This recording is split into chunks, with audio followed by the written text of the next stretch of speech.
Bill here with Mechanics Plus. We are going to start something new called the FYI section of the Mechanics Plus Facebook page.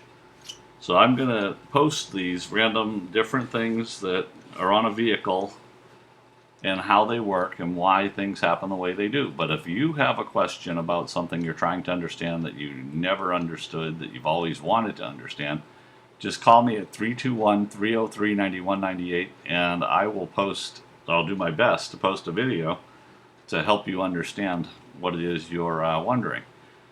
Today we're just going to talk about tires. This one's easy, simple. So we basically have a little diagram here. It's a cutaway of a car. You can see kind of the car is grayed out.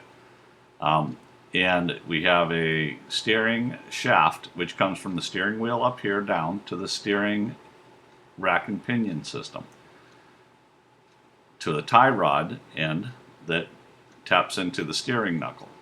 When you turn that steering wheel, it turns the car left and right. What supports the tire under the car, you have the subframe here, a lower control arm here, and at the top you have a strut.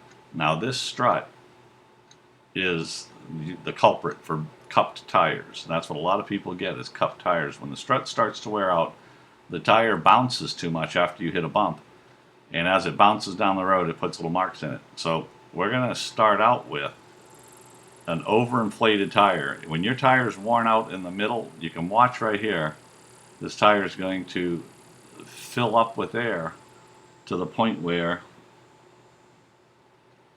only the bottom of the tire, or the center of the tire, hits the bottom of the road. So see how it's wearing out? It got bald in the middle and it's still fresh on the sides. So if you put too much air in your tires, it'll get bald in the middle and it will also ride very hard. Let's go to an underinflated tire. See how it bows in the middle and it pops out higher on the sides? So now your tire is going to wear out on the sides and not in the middle. Now none of this has to do with the alignment. The alignment can also make the tire wear by the way it sits, but we'll talk about that later. We're just talking about tire inflation and tire cupping. The next thing is tire cupping. Now when you have, these are bumps going by, the black lines are like speed bumps. See how after the tire hits the bump it bounces up and down 3 or 4 times?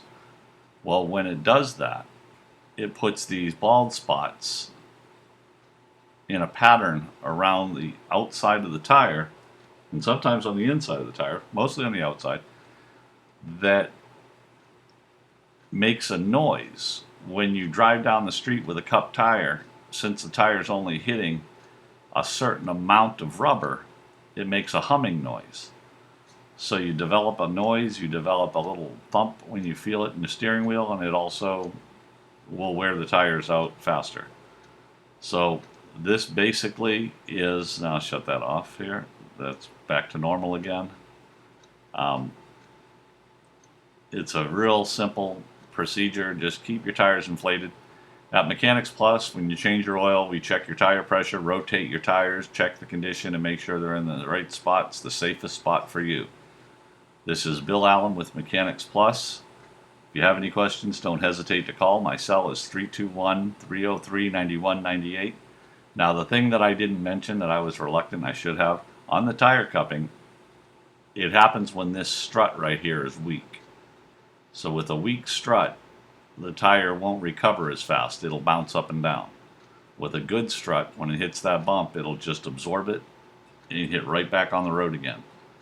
Struts usually last about 100,000 miles. Some can fade out before then, but most of them it's about 80 to 100. I've seen some that are still good at 140, but you don't want to change them premature. A lot of places recommend them early because it's a high profit thing for the garage. You don't need them every time you get tires, so don't let them sell them to you. But if you have any other questions, don't hesitate to call again. Bill Allen, Mechanics Plus. Thanks for watching.